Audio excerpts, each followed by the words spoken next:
Aqui temos o problema 31, que diz o seguinte: sejam y a base de um triângulo e x um segmento paralelo a y. Unindo os outros dois lados desse triângulo, seja ainda P o vértice oposto à base y. Considere a correspondência f de x em y, que a cada x, né, associa o ponto f de x igual a A, certo? Interseção da semirreta P de x com a base y. Mostre que f é uma função objetiva. Então, aqui, graficamente, a gente tem essa situação. Um triângulo assim, certo? Onde aqui é o segmento y, que é a base, e aqui é o segmento x, certo? Paralelo à base. E aqui o vértice P.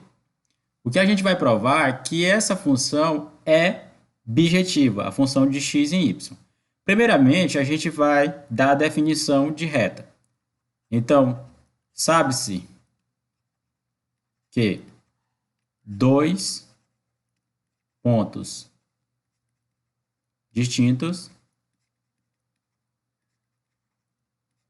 determinam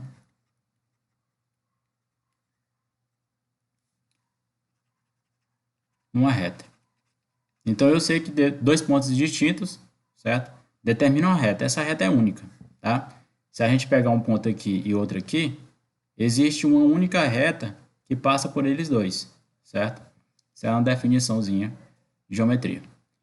E aí é o seguinte, a gente vai pegar duas retas, certo?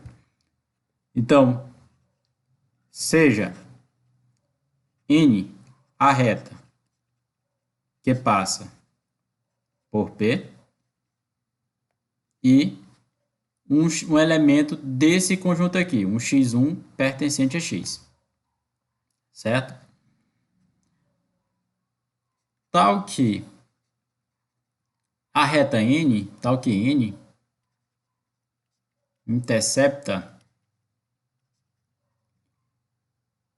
y em f de x1, onde esse f de x1 ele pertence ao conjunto y, certo? Então, o que eu quero dizer é o seguinte, é que eu vou definir uma reta passando por x1, e aí ela intercepta o conjunto y, né, segmento y, em f de x1. É isso aí que eu estou dizendo. Então, a gente pega um x1 aqui, e ela intercepta o segmento y em f de x1. Pronto, eu defini minha reta n. Essa aqui é minha reta n. Agora, vamos supor, né, outra reta, a existência de outra reta. Então, supondo um x2 diferente, um x2 pertencente a x, onde esse x2 é diferente de x1, certo? Então, eu estou pegando um elemento aqui que seja diferente de x1.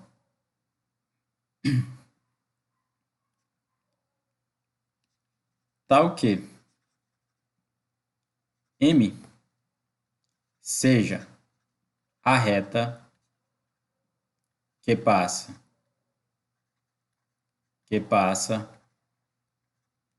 por x2 pertencente a x, certo?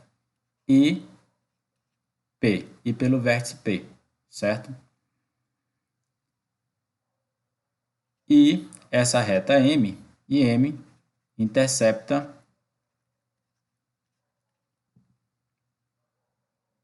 y em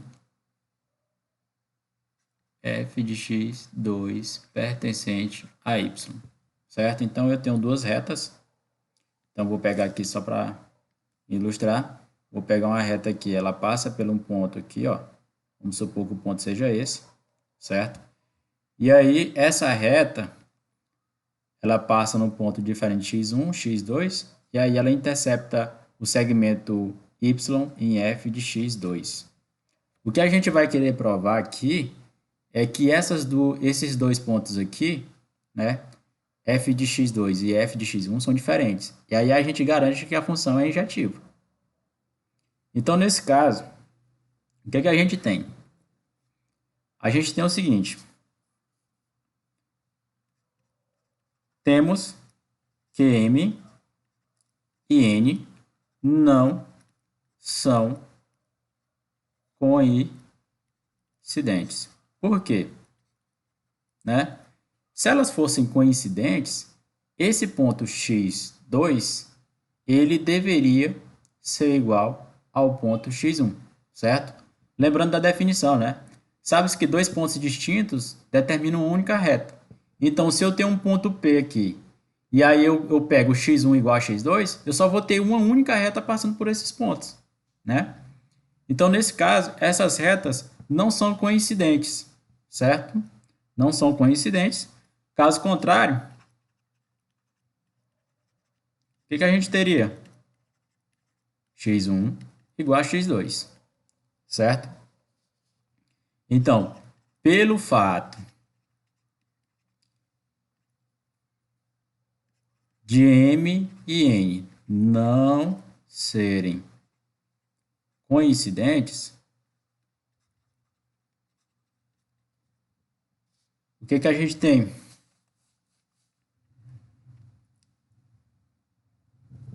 Tem que o seguinte, que elas admitem, né,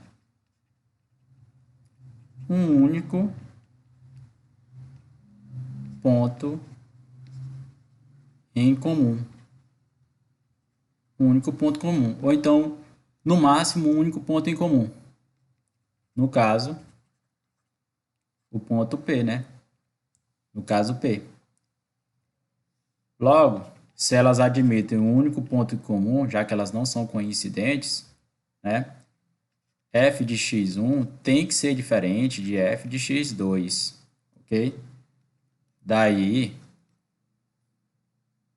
f de x em y é injetivo. Agora, basta a gente provar que a função será sobrejetiva. Para tal, a gente vai considerar também duas retas, certo? E aí a gente vai pegar primeiro um ponto no conjunto x e depois um ponto no conjunto y, né? No segmento x e depois no segmento y. E aí a gente vai provar que essas duas retas, né, elas são colineares, coincidentes, né? Colineares serão os pontos. Então vamos lá. Agora a gente vai considerar, né, o caso da sobrejetividade. Vamos tentar provar que essa função é sobrejetiva. Seja M a reta que passa por P e x1 pertencente a x, certo? Então, eu tenho uma reta que passa por P, pelo vértice P, e por x1 pertencente a x. Então, a gente temos que essa reta M é transversal. Por que ela é transversal a x? Pelo seguinte, porque esse ponto P, ele não pertence a esse segmento x, né? Pois esse P, ele não pertence ao segmento x. Se esse P pertencesse ao segmento x, teríamos que essa reta M seria, uma parte dela, né? Uma parte da reta seria coincidente com esse segmento x, ok? Então, por isso ela é transversal. Ali só tem um ponto em comum, que no caso seria o x1.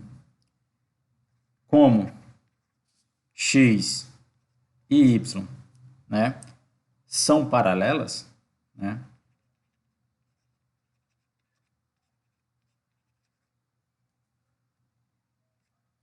a interseção de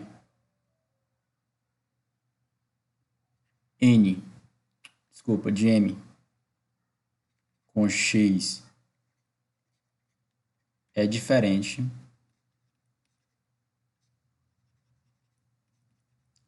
de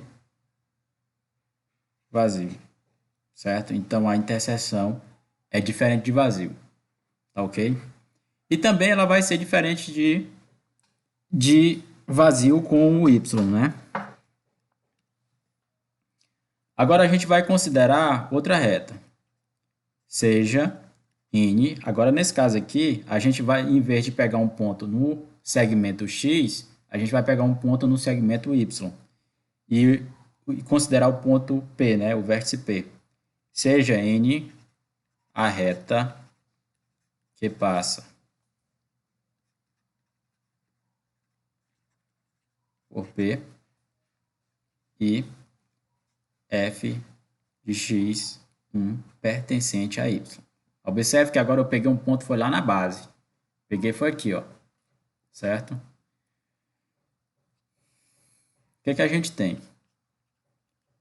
Temos que N é transversal a y. Por que transversal a y? Pois esse y, desculpa, pois o P ele não pertence a y. Se pertencesse, recairia naquele caso lá anterior que a gente falou, né? Uma parte dessa reta definida por esses dois pontos, né, coincidiria com o segmento y, né? Aí, como x e y são paralelos, né? Vou botar paralelos. N interseção com x é diferente de vazio, tá certo? Aqui nesse caso, né, é a interseção de M com Y, tá certo? Aqui é a interseção de M com Y, que é diferente do vazio. Então aqui a gente tem que é diferente do vazio. O que a gente ganha com essas duas coisas, né? A gente ganha o seguinte: logo, para todo f de x pertencente a y, existe x pertencente ao conjunto x, tal que x, p e f de x são o quê? Colineares. Ou seja, eles pertencem à mesma reta. Dessa forma,